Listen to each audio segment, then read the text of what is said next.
right, everyone. Happy day. It is Monday. If you didn't know, Monday is my favorite day of the week. Hit the horn for Monday. It is Monday, November 28th. It is 37 degrees in Kitsap County. It is quite cold, unfortunately. Make sure I'm coming in good there. All right, sounds like I am. And so, as Mondays, as we do, we have the executive director of KCR, Tony Ives, coming with us today to give us his digital newsletter. So let's go ahead and give him applause.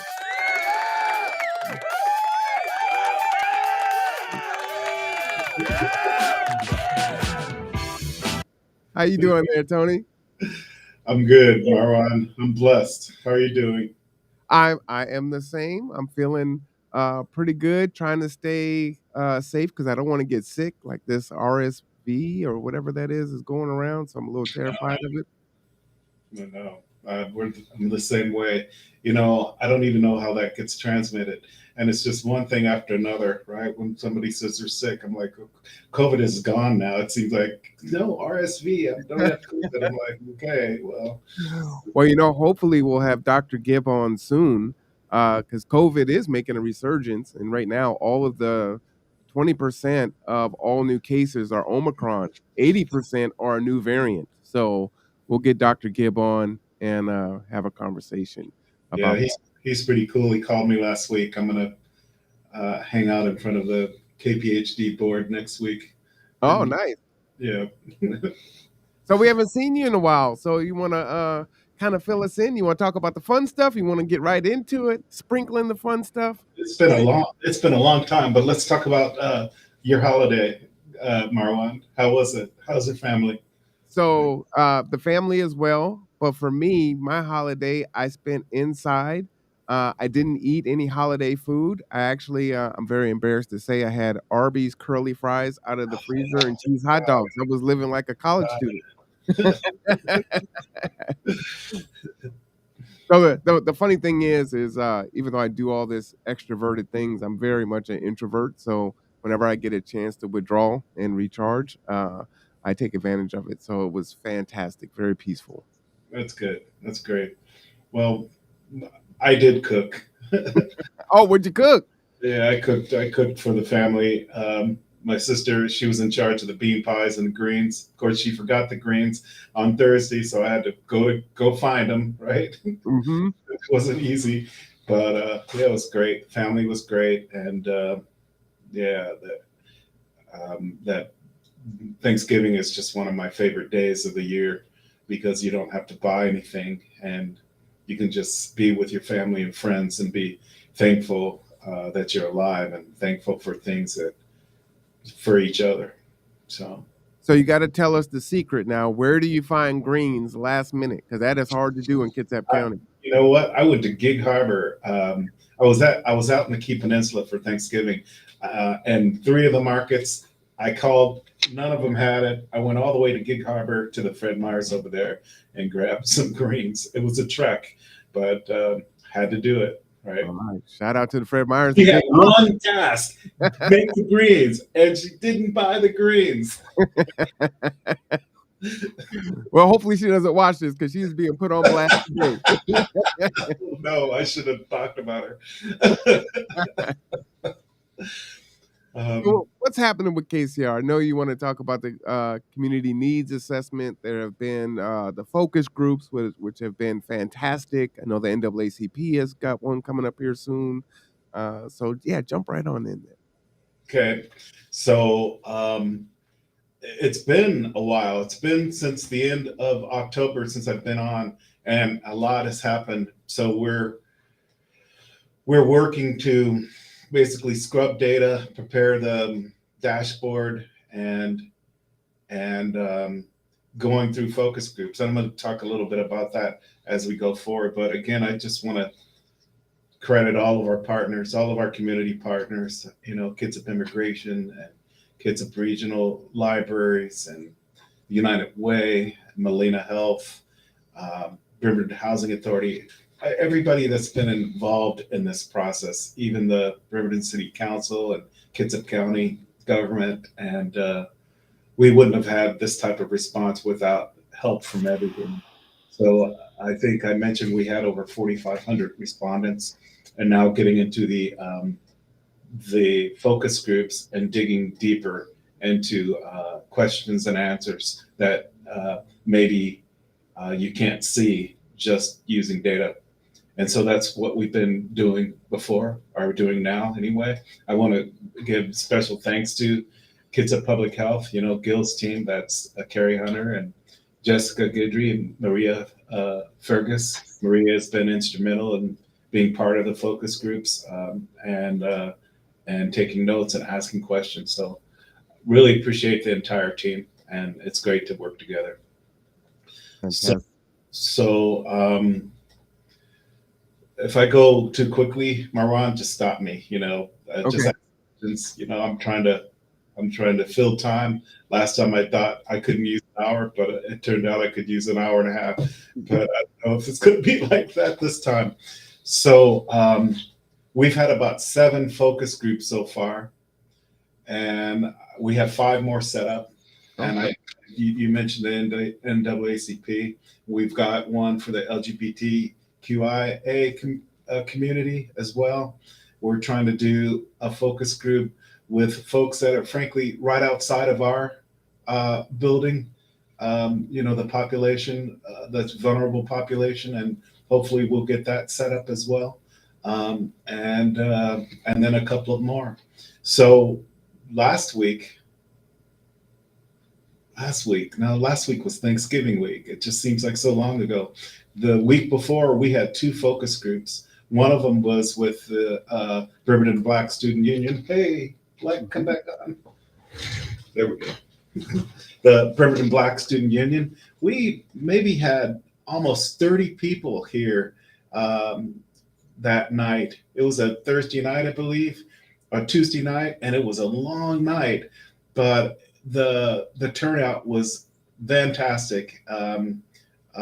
We did have representatives from the community and representatives from the NAACP, but there were a strong turnout by the Black Student Union, and we appreciated um, what they said and how they answered questions, and talking even about certain things that weren't addressed in the survey. For example, bullying in schools, and um, and how do you address that in a survey? But parents were at that meeting and students were at that meeting, and they were talking about, that was one of the topics of discussion: bullying, and even some racism. So that's the point of these focus groups. It's stuff you just can't pick up with a data driven survey. It's the anecdotal things that are important, and we're we're collating that into the final results. Okay. Hi, Kendra. Nice to see you, Kendra. Hey, so the second one we did was with the Suquamish tribe, and that was equally cool. Um, we had elders and tribal members there. Josh Bagley. He's the vice chair for the tribal council. He was there, and this particular focus group, we heard things that we hadn't heard in other focus groups, and it was from their perspective over out in Suquamish, and it was great. Um, we talked. I'm going to talk about that. They, one common thing was transportation. Transportation keeps coming up in each focus group, or the lack of transportation. For the tribe, they're way out in Paulsville, way up there, and transportation is just hard to find. That includes getting to services, getting to, even to fish line, which is the food bank, getting to doctor's appointments, and the tribe can't do it all. It's the lack of transportation in Kitsap County, or the inability to go anywhere after 5 o'clock, or Sunday transportation. So that's a common theme that we're seeing in each focus group, and we appreciate those responses. Well, the one thing that they did say, our services aren't local, but I mentioned you, Marwad. I did. because maybe there's a niche there that can be solved. Well, let me ask you, Tony. That's interesting to hear it mentioned at every focus group, which is surprising.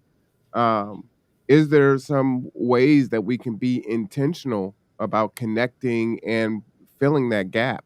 Because I think sometimes it's like, oh hey, and I appreciate it. Like, yeah, shout out, G2. But what can we do to fill that? Because folks getting to doctor's appointments or mental health appointments or where they need to go is critical, and whatever it is, right? If it's health, whatever else they're talking about, if it's bullying, what can we do tangibly to really put a dent in the issues that are coming up? Well, the first question, transportation, I don't know, but I know Kids of Transit will be paying close attention to this. And in fact, I'm going to have a meeting with someone from Kids of Transit this week. I believe Jason Driver from KRL. He facilitated that meeting, and I'm going to talk about this. KCR certainly can't solve that problem or doesn't have the solution to that problem, but I, I not just Suquamish, but the Black Student Union, Birmingham Black Student Union, is funny because one young woman said the buses go down 11th Street and nobody lives on 11th Street, right? We just started laughing because it was funny. But the routes of the buses affect um, people and how they can't move around and Yep. how hard it is, right? So You'd be surprised to know how many people we transport to work swing and graveyard shifts and picking them up. Um, yeah, it's a huge, huge barrier here in this county for sure. Marwan, I wouldn't be surprised at all. But hopefully, one of the results of this community needs assessment is for organizations like Kids of Transit and like KCR to use it to better shape their strategic plan going forward. Just identifying what the needs are, and then 3 to 5 years, what could we do and what should we look like? What are the ways to solve these? What are the needs that are identified, the greatest needs, and how each partner, each organization around Kitsap County goes about trying to solve it. So we wanted to identify transit in the actual data part of the survey, which we'll look at a little later, but also in the needs in the focus group, how every single focus group had mentioned it. The second thing, um, you know, Kitsap, the Central Kitsap School District, they helped us with this needs assessment too, and as well as the Bremerton School District. Since we were talking to students, which it was our first focus group, this was kind of the first time we talked about bullying, and certainly it wasn't one of our questions, but how we run the focus group, how our project manager Chelsea runs it, is we ask a question and then it basically leads to a lot of different discussions, and that was one of them. Um, Certainly, awareness is one thing. One parent was talking about security in schools. I don't have the answer to that, but again, Marwan, if the school districts recognize it and the schools recognize that it's happening and it's just not a one-off you know event, then that's the first step. Mhm. Right. I don't Absolutely. know, Marwan, what do you think? Well, what I was thinking while you were speaking was, oftentimes we can get caught up in waiting for the larger organizations to do something for KCR or Kitsap Transit. But I would encourage individuals and smaller organizations to look within and say, okay, so what can we do to bridge that gap? Right? We have to kind of reach out with both sides. So, in regards to transportation, it's like, hey, I said, hey, G2. It's like, all right, so what do we need to do to help bridge that gap and create relationships with folks that don't know who we are and try to meet those needs? So, I just encourage people to do that, and smaller organizations for sure. Right. So, uh, going back to the Suquamish focus group, real quick, they talked about simple things that I'm sure isn't just unique to the tribe. It's the elders, they have a hard time filling out forms. And so Mhm. they need help with that. I imagine that isn't unique to the tribe, but to the community, the demographic that's above 60 or 70 years old, that they also have that. Shoot, Maran, I have a hard time filling out forms. You know what I mean? Mhm. And for that particular thing to come up, that was the first time that someone has said that. But as soon as the group said it, I said, okay, yeah, I could see how that would happen. How can KCR help with that? For example, our weatherization project, it could be difficult to fill out. And there's all these documents that are required, not by KCR, but by the government, by Department of Commerce and this and that. And it's tiring and hard to do. And if I was an elder, it would probably be near impossible.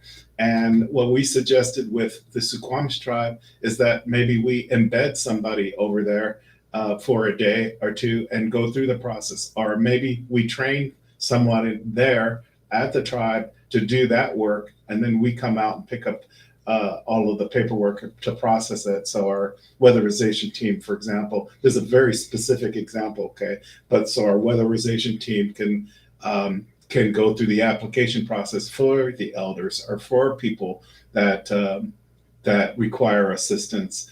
Um, so those are things when I hear about. If Marwan, you asked how do you solve some problems, well, we're trying to solve some of the problems we could solve right away.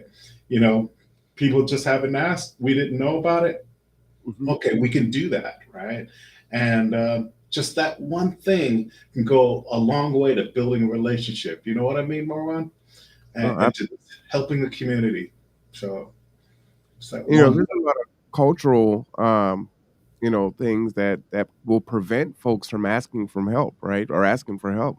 Some of it is, well, you're getting, you have this opportunity, so I shouldn't ask for help. I should just be able to figure it out, and so don't ask for help. I've personally been in that situation, but then I also think of, what do I put down for the answers, and then couple that with an electronic submission, and now you've got double barriers trying to get help at crucial times. So So yeah. what you just said was right, because actually I wrote that in my outline, that this was said.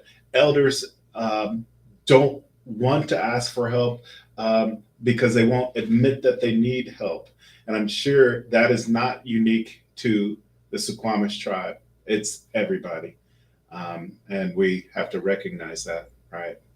So even in I mean our community, we have to recognize that's an issue. So hopefully we can come to them, come to whoever needs the help, or make it easier, decrease the barriers to getting that help. Childcare also came up, lack of affordability, and not just affordability, lack of childcare. Since COVID, a lot of childcare organizations have disappeared, and the one obstacle there is if there's no childcare or if childcare is too expensive, then that prevents the parent from working. I mean, it's Mhm. a catch-22, and that that was mentioned. That was also mentioned in the focus group. The one another thing that's super important that I think KCR is going to be advocating for. Well, let me back up. I've met with some of our representatives, Tara and Emily and Derek, and there's a requirement, the the the income requirement, and it varies by program. Could be 125, 125%, could be 150, and we're advocating that it goes up to 200% because some people are just right on the edge, and so they can't qualify when they should. Again, just going back to a comment made at the Squamish focus group, middle class isn't middle class anymore. I mean, the cost of living when our parents used to be middle class, the definition was completely different than what it is now. And so a lot of the rules, a lot of the income requirements are outdated and they need to be adjusted. And so just lately, these last 2 weeks, a couple of our representatives, I should say, asked asked us what are, give us three things that we could advocate for in the next session. And hopefully I'm gonna try to get other groups to sign off on this. I actually was working on this morning, and that was one of the things. But if we could get, somebody from the tribe, somebody from BHA, some of our partners just to sign that letter, it shows power and strength. In fact, before I go on, if Tara or Emily is listening to this, basically that's one of the things: the increase average median income percentage for qualifying programs. The second thing is funding for housing, because a lot of that funding never gets to Kitsap County, and that's a given. The third thing is supplemental funding for our Head Start teachers. And Tara seemed to think that there used to be, well, she indicated that there used to be a Washington State supplemental fund for salaries. And for some reason, a few years ago, it went away. And I didn't know that until she told me that. And so hopefully she's going to be advocating for that. Basically, I have four asks that I think that our representatives can go to. But I digress. I digress. These things are important because a session is going to start up at the beginning of the year, and they're there to support the district, right? Absolutely. Tony, is there one other thing that maybe KCR can do in regards to avocation? So I think about we had Kirsten Jewell on a few weeks ago from the county, and she was also talking about filling out, documentation and things like that. And that was more to do with contracts and things of that nature. But these things come down federally, and somehow the federal government and these different agencies need to change their how they collect documentation and how they ask for documentation and make it more equitable so that folks can actually apply in a way that isn't stressful and get the resources and services they need. Is there a way to have that dialogue with the federal government to see We, that change? I had that dialogue with Representative Kilmer, frankly, because that's a lot of that is commerce. It's not just commerce; it's other departments as well. But we deal with a lot of commerce grants in a lot of different areas and weatherization grants, and it's so cumbersome. And in fact, a few years ago, Commerce was going to try to make it easy. Said they made it more difficult to just keep adding layers of, bureaucracy and layers of documents onto everything. So, as a group, as a community action agency, about a month ago, we had a conference. And that was one of the things. All the 30 community action programs were in that room, and we all agreed with that. And there were two Congress people in the room with us, and we talked about that. So as a group, hopefully we're advocating for that together, not just KCR, but all of us, because these community action agencies reach out to the entire state of Washington and frankly nationally, so it affects everybody, all the populations that we deal with across the country.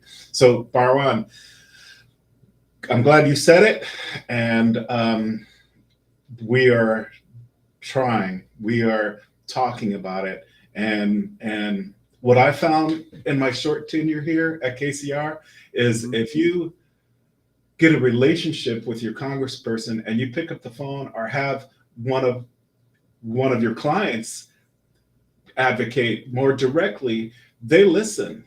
And it's not just something on a piece of paper or request, it's a face that they can put to our, we can say, we help this many people and this is how it will affect us. And advocacy, I've found lately is powerful, especially if you could do it as a group.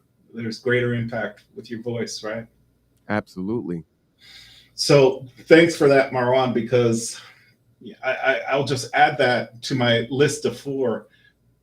The fourth thing that I had, Marwan, I'll just say it, was higher administrative allowances for state funded grants. They just don't keep up with the costs. So our staff, and not just our staff, but like your staff, all nonprofits that rely on grants, the grants are the requirements for the grants are old. The costs don't keep up, and we already work on shoestring budgets, and we're just asking Department of Commerce especially to loosen it up a little, so to better cover our administrative grants. So then number five was making it less complicated, Marwan, to do an application. I'm actually gonna that'll be the fifth thing before I send this out to our humble representatives.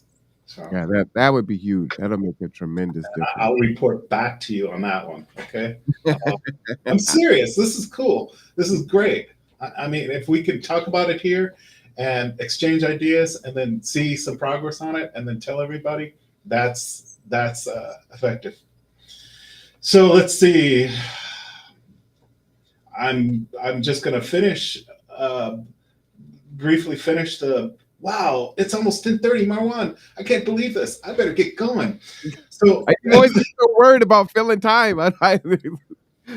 You always so have more than enough. so they mentioned food insecurity and how lots of Mm. members of the tribe go to fish line, and because they have to, right? I needed to say that because Fishline was one of our sponsors for the needs assessment, and Lori Maxim was pretty key, and her staff, in helping us do the survey over there at Paulsville. And I'm just going to go back to people living paycheck by paycheck, and the food insecurity. And surprisingly, homelessness is also an issue, or housing insecurity, even there in Suquamish, even there, but all over Kitsap County. Well, let me mention, Tony, and remind our viewers and folks that maybe didn't see last week. It was reported that Governor Inslee has now suspended the emergency COVID funds in regards to the SNAP benefit bonus.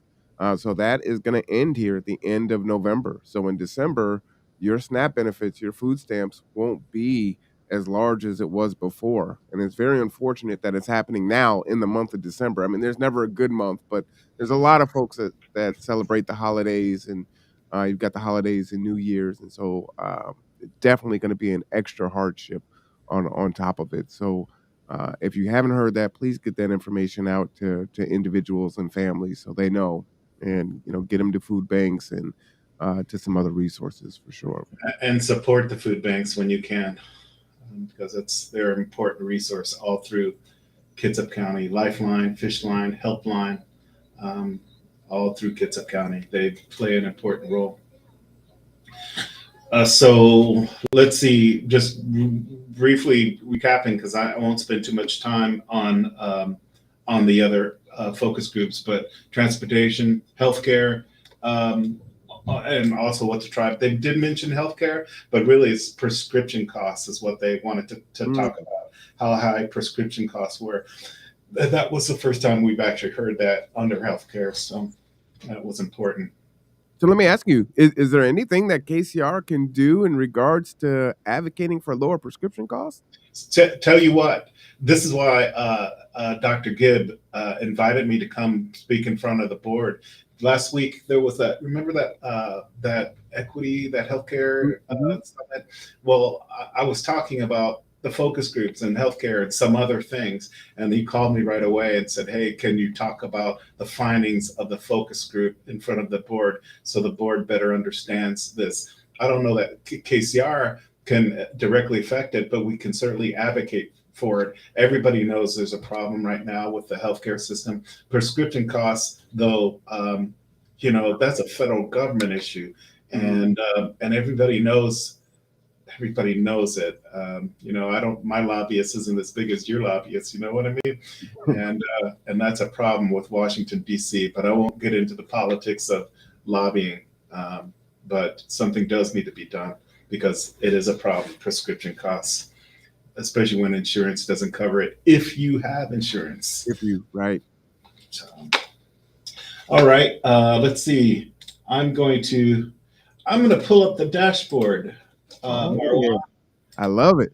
Yeah, you're gonna. This is interesting, and I've been going through this, so I need to share my screen. Got the Wait, square there with the up arrow. how You do I see, do that? you see the little square with the up arrow? Oh, yeah. Here we go. Can you see that? Yeah, we can.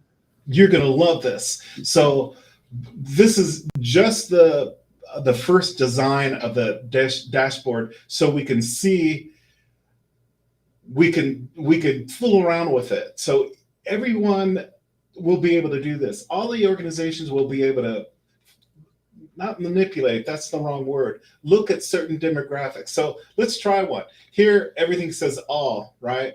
And down below, this one question: barriers in past year for finding getting help with basic needs. Okay, you can see it here. You can see me hovering over that. I haven't had any barriers. That was 2,078 respondents, or 62%. Hasn't really had any problem. Can't afford fees or co-payments. Here we go. 353 respondents, or 10% of the survey sample. Don't want to ask for help, which is what we were talking about. Mhm. 256 respondents. Isn't this interesting, Marwan? And Oh, I then love if you let's just dig down into this by race. Let's just call it African American and see what it looks like. Okay, I haven't had any barrier. Now we have 40. Can't afford fees, 20 people. Don't want to ask for help. Okay, another 14. So you can even do this by district. So let's do Black in Bremerton and see how it looks like. 12 respondents haven't had any barriers. 11 can't afford fees or co-payments. 6 don't want to ask for help. And each of these tabs, I can do the same thing. So let's stay with that. That was African American in Bremerton, right? So Mhm. community services helpful in the past 12 months. Okay, 7 respondents reporting none. No services were helpful or provided. After school activities, 2 people. Childcare, again, 3. Food assistance down here, 9 folks. This is really in Bremerton. Education, 6, which is 15%.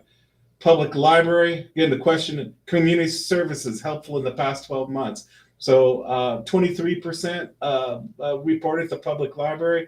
It's really interesting. So I'm just going to change that filter and put all, and Or do then you have transportation? I'd love to see that one. I love that this gets so granular. I know, Marwan, here's transportation down here, but this transportation in Bremerton, and it said 2 respondents had a barrier to that. Um, that includes evening transportation does not exist, ferry reduction and disruptions in the ferry schedule, our carpool or don't drive. These are look at this, Marwan. This is what I find interesting. These were comments that were actually written into the survey, and Mhm. KPHD captured those comments for us. Parking spot in front of my house, 1 spot. Overrun by tenants and rentals having 4 cars or more. I find this really fascinating, because you could look at the data and say, oh, 2 respondents, and maybe that represents 3%. But now you have even deeper, like you said, granular information to talk about. Isn't that cool? You know what's Um, interesting is I've been in some meetings with the council, and there's been conversations on reducing even more parking to build more housing. And so you definitely need to hear from the actual citizens to, ascertain what are the issues, what are the challenges that folks are having. Yeah, I love this. I guarantee you the city council is going to love this. All the city councils and the Kitsap County commissioners are going to love this too. Let's go. Let's go a little further out. Let's go to let's go to North Kitsap, and I that's the only filter that I have here, and this is almost what you would expect. 521 respondents. They haven't had any barriers. That's 63%.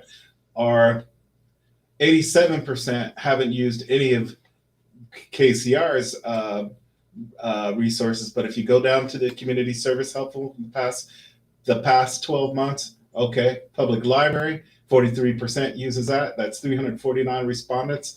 Parks, recreation sports, and children's sports, that's 18%. Healthcare, 108 responded. healthcare as a community service, not healthcare that it doesn't exist, but as a community service. And mental health issues, 53% used a community service that dealt with mental health. It's really, really interesting. And again, we tried to actually identify the places where the family or the individual receive services. We made a mistake, and I'm going to admit this because um, uh, Jennifer told me about it. PCHS, we should have had them here, but we didn't. But hopefully, we captured that into some of the comments, and the comment fields are other. For some reason, none of us put PCHS here, but we have a lot of the other ones listed. The Fish Line and other food banks, BHA, Primitive Housing Authority, Primitive Food Line, your friends, United Way, South Kids Up Helpline. So we try to do a lot of the services. Clearly, we can't do them all, but respondents were able to actually list some things too. Okay, so. I'm going to play. Let's go with the second tab here. Housing. Okay. Right now, there's no filters. Okay. Major housing concerns. So here, cost of utilities, not enough rental, not enough shelter space, risk of eviction, weatherization, or repairs. So here you dig into the data. Okay, 13 out of, remember, there was about 4,500 respondents. So 1,300 basically said they don't have any concerns, but another almost 1,200 say cost of rent or house payments are very much of a concern. Cost of utilities as well. 861 people said that. And I bet you going into winter, if we did that survey, it would be even more. Oh yeah. Right, Marwan? What Oh do you yeah. think?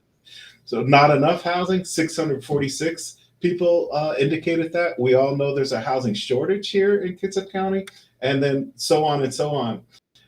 Who would you contact for housing assistance? Okay, I find this interesting. A friend or family member, thank God for our friends and family.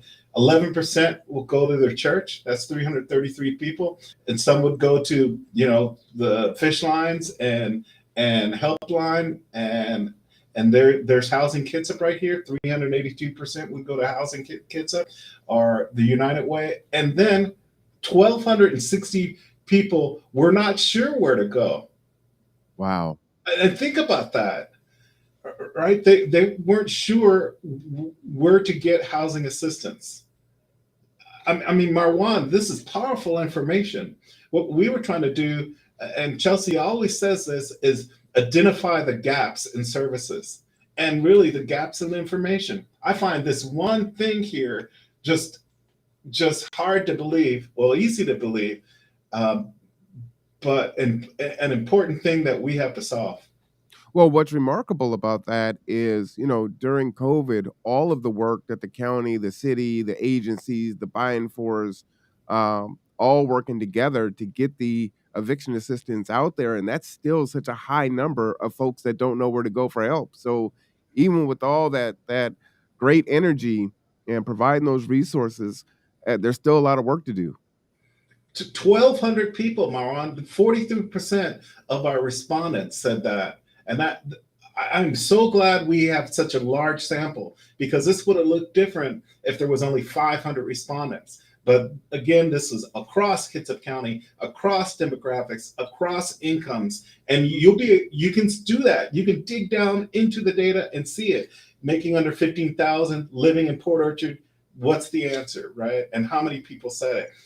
This is, information is power, right? And again, our idea along with our partners is be able to use this strategically to plan how we're going to solve problems here in Kitsap County. And I have to say, we're so lucky and fortunate of this data and all of our community partners. And we're not done with this yet because this is going to look a little prettier and a little more, colorful and easy to use. Right now, we were just kind of looking at the drop down boxes and seeing if they're enough, right? Mhm.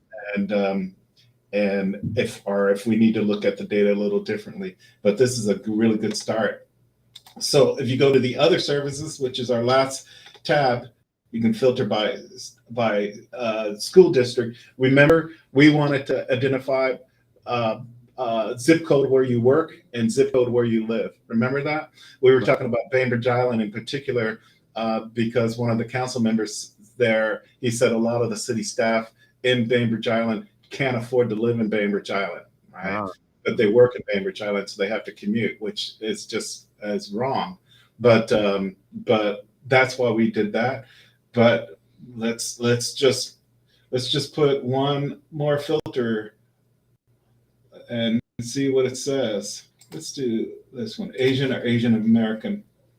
So barriers to employment, 67%. That's 107 folks said they hadn't no barriers. Technology, access to applications and job search. Isn't that what you were talking about, Marwan? Just the technology to fill out an application, right? And there's some respondents right there. I'm sure if you expanded this and not said you said all instead of Asian or Asian American, that number grows. Of course, lack of affordable childcare during work hours, which is what we were talking about earlier in the focus groups. Lack of training or experience. This is on barriers to education. Mental or physical disability. There's that no transportation again, Marwan, coming up right there. And then wow. wages are too low to cover expenses. This is the whole idea of having a living wage, Mhm. and it's difficult for everybody, not just my staff, frankly, but our nonprofit staff. But it's difficult for everybody because prices are high. But Marwan, specifically, you were asking about this again. Barriers to reliable transportation. Okay, again, this is only Asian. Or I'm gonna change this tab and say all because Okay. I'm curious about it. 69%, which 2,300 folks don't have barriers to reliable transportation. 786 says gas prices are too high. Some folks don't have cars, 133 people. 315 said no public transportation are near. Not enough money to maintain a vehicle, not enough money to pay for a bus fare. That's almost 100 people there. And Wow. then, and no, isn't this amazing? And then Mhm. 201 people said other. So over here on the right, you can see even more. See, look at all these comments, and I'm not going to go through them, but we had 63 people respond about public trans issues. I'm going to just read a couple of these. Well, I'm not going to use the swear words here. Bus bus routes are all effed up after getting rid of 236 route. I don't know where the 236 route is, okay? But that's one thing. Buses don't run on Sunday. Bus stop is too far to walk, and buses don't run late enough for Sunday. Um, they don't know how to get an ORCA pass. That's a good one. Um, um, yeah, all of these comments are interesting, and clearly folks who responded to this had something to say. Right, Yes. kids of bus system is barely useful. Kids of transit bus lines are extremely limited. Um, I'm not going to read all of these, but certainly the kids of transit folks are going to be very interested to see not just these comments or this data, but the other correlating data for this that deals with transportation. You talked about internet at home. Most people, it seems, have internet at home, but then some people don't. 2% here and 20% didn't respond to that question, which makes me think that the internet is probably not reliable. Mhm. How often do you worry about running out of food? Man, 205 people worry about it all the time. Another 525 worry about it sometimes, right? And then 830 didn't respond to that question. Um, and here down below, hopefully, are comments. There are comments here. So special dietary needs. Here's comment for cost of food. Food prices are too high. Everything is expensive. I pick and choose and shop only on sales. Inflation is taking a real toll on my ability to buy groceries that I need, including basics. sometimes wait till next paycheck to make sure we can afford everything. Mm, Marwan, yeah, it's huge. You know what I want to say here is this is really powerful, and I know there are a lot of us that have a very cynical view on is anyone listening? Is anyone going to do anything?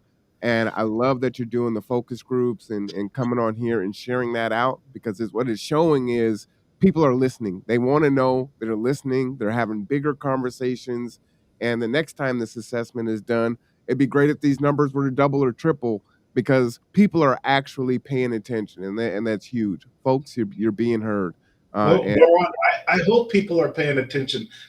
What my focus is, we want to hear, we want to listen, and I am so happy for these comments, and I'm so happy that 4,500 people responded to this because it takes some time, and takes some time to write down your concerns. And so Mhm. for all these community-based organizations will be able to see this and to read this, it's huge. By zip code, by income level, by race, right? It's I'm really happy and fortunate and thankful and grateful for everybody that participated in this, and this is going to be, once it's done, hopefully it will go not a long way but some way to pushing it forward, Marwan. Absolutely. So when will we be able to get our hands on this dashboard? I can't wait to dig into this thing. Say I don't want to create any expectations, but maybe no, I'm serious. We're going to get it out as quickly as possible. The we're finishing up the focus groups in December. Hopefully, a week and a half before Christmas will be our last one, and then take the holiday off, and then in January just keep collating the data, the putting the focus groups. I'm not sure the anecdotal data from the focus groups, how we're going to wrap that into the survey data, that's a topic of discussion. And then by the end of January, hopefully we'll have the dashboard out on our site and on the KPHD site, and then people will just be able to drop down and dig in and see what's up. And that includes normal citizens, normal residents will be able to access the data, but more importantly, the service providers, so they could say, okay, how how should we plan our transit strategy for the next 3 or 5 years, and what resources do we need to get there, right? And I'll tell you, as a smaller agency, I'm already just watching you go through the dashboard. We can, we're a small organization, but we can target by zip code and say, okay, where can we do the greatest good based on the demographics, right? And we can do a very targeted campaign to provide that transportation in different areas, and then hopefully partner with Kids Up Transit and other agencies to fill that gap. So yeah, I'm definitely excited. So lots of different ways to look at this data. So yeah, I just encourage people to look in and have those conversations, especially agencies, right? For a lot of small agencies, we may not have access to data like this because we're small. We're just kind of head down doing the work, but this really can expand our capability and what we're able to do and how we do it. So my plan is I'll come back when we're done, probably the beginning of February, and present this on your show. But our plan is also have like a webcast, a webinar. So everybody wants to know how to use it or to see it. And initially we thought, oh yeah, me or somebody from KCR or KPHD will go around, but there's so many organizations and you just can't do that. Mhm. So we stick it out on YouTube, go through the data, go through the dashboard, talk about things and comments, and then everybody will have open access to it. And then if there's anything that anyone doesn't understand, they call us or call KPHD. Right? Oh, I definitely look forward to it. Yeah, You think this is that a that's powerful tool. helpful? That's helpful, right? I mean, this is cool, huh? I mean, it is powerful. It's sad too, but here it is. Here it is, and we 2 months ago we didn't have this. So anyway, Yeah, I was just gonna say, there's a lot to be said for, we know we have some ideas on how people need help and where they need help, but hearing from folks on this is where I actually need help is super, super important. So I love in, this. I'm pumped. in this zip code. Hmm. Right? God. So I only have about 10 minutes left. So I want to just highlight two things. I want to talk about our Christmas angel list, and this is more of a shout out or a request. So we basically have 300 families that we do case management for. Clearly, we work with a lot of more families, but this is a specific segment. Every year, we try to do um, a Christmas angel list, try to find clothes, hopefully new clothes, toys, um, games, whatever it is, jackets, boots, and shoes for all ages. Really, that's what we try to do. We we create a list based on what those 300 families need, and then thanks for putting that up, Marwan. And then try to gather support. We were really fortunate last week. Amazon gave us $10,000 for for the program. I know, super great. I just have to give them the biggest shout out of all. We're actually already receiving other donations from private folks that don't want the recognition. But Amazon, hopefully, all the funds that we get will be able to leverage that because they actually give us a pretty large discount because we're a nonprofit. So that money is actually going to go a little farther, which we appreciate that. So let's see. So our short list is basically clothing for newborns, size 3 and extra large, 3 to 3X, newborns to 3 to 3XL. Sorry, shoes and boots of all sizes, teen items.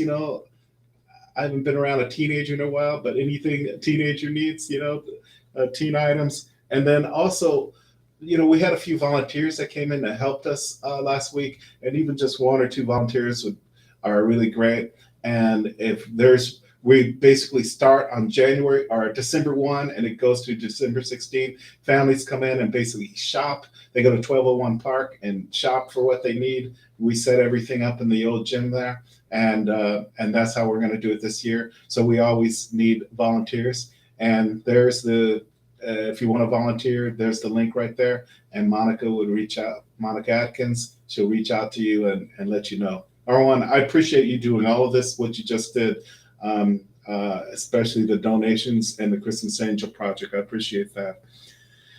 Absolutely. The But let me just say, oh, donations are being accepted at 1201 Park Avenue until yes, December sir. 16th. So Yes, you sir. have a couple more weeks here to do your donations there. We'll also take them here at 8:45, 8th. Okay, and we'll take them over there. Even today, we're having stuff delivered, and we're going to take them over. So either location works. All right. Awesome. So you mentioned Jill Stanton a little earlier, so I just want to talk about this. She reached out a couple of weeks ago asking if we knew of any housing projects or rapid rehousing projects. So KCR actually didn't have one. We wrote a grant for Manette, but that's a construction project. But as I started thinking about it, I approached a couple of folks, even the tribe, Suquamish, and asked them about this. And there's another local nonprofit here. This includes any type of transitional housing or permanent supportive housing that's rapid, which means like buying a house or something like that. So that Department of Commerce grant is a little complicated, but I went through that with a representative from the Suquamish tribe this morning, and I'm gonna go through that with someone else this afternoon, a local nonprofit here. And if anybody's interested in that, you know, send me an email or pick up the phone and call me, and I'll help walk you through it. Again, it's a little complicated. First time I did one, we had a little help, but Matt Garrett and I did most of it, and I remember, I think we hit the button at like 11:45 p.m. before the midnight deadline. But it's worth doing because This is again part of the advocacy, bringing more money into Kitsap County, especially housing money. And you will never get it unless you apply. Here's a question: does KCR have first-time home buyers money? We don't. But our programs basically are eviction assistance, rental assistance will help people get into a home, get into first, last, and a deposit, I should say. But we don't do that. Does first time home buyer workshop? Well, no, we don't. But we partnered with someone who used our facility that does. So if you want that information, there's actually two different organizations that I know of. They're local banks here that have first-time home buyers. So just shoot me an email. Hey, Marwan, you know what? Ives at kcr.org. Shoot me an email. I'll just get you in contact with the two representatives. Okay, I'll do that. All right. That's awesome. Yes, I will put your email there in the chat. Ah, yes, please. Awesome. Okay. Cool. All right. Well, here's my time. And again, you made it with 3 minutes to spare. So, you know, you always have Could have gone on. plenty. I could have gone on about the data. We could have talked about that for another hour, just drilling it down into the different demographics and the questions. I find it fascinating, and especially when you can hover over the percentage and see how many, and then go to the right and see the comments. It's just great. So Well, it really is, and it's going to be new for a lot of smaller organizations, and I think it's really helpful to have these conversations where they can watch and say, "Oh, well, I didn't even think about maybe using the data in this way." Like, oh, okay, yeah, I'll try that. I can do that. just, So, just consider, Marwan, when you're writing a grant, now you have some data to support that. 48, doing the last survey, the needs assessment, 48% of the people in this demographic said this. I'm serious, right? and it's real current data. It's Correct. not 2018. This is current. Yeah, That's right. I was thinking that earlier, Tony. That's what it's for, Marwan. We are here to serve. Okay, we are here to serve. I love it. I love it. Any final word? Well, just that everybody have a great holiday. I know the year seems like it's gone really quickly. For me, this is my full year here now, Marwan. So I've been Wow. at ACR for 1 year, and yeah, I think that's for me, right? But it's important work that we're all doing together as a community. So I appreciate you, Marwan. You know I do. Well, you as well, and we talked last time. I look forward to kind of hearing your, year in review Oh yeah, synopsis. oh I think that'll yeah. be really powerful. There's a lot that has taken place, so we can definitely see, the impact of you being here and really hitting the ground running. And so that's hard to do, right? Where you're trying to learn and meet everyone and figure out, okay, what do we do? How can we do? How can we innovate? How can we build on what's already working? Oh, and it's during COVID at the same time. So, yeah, fantastic.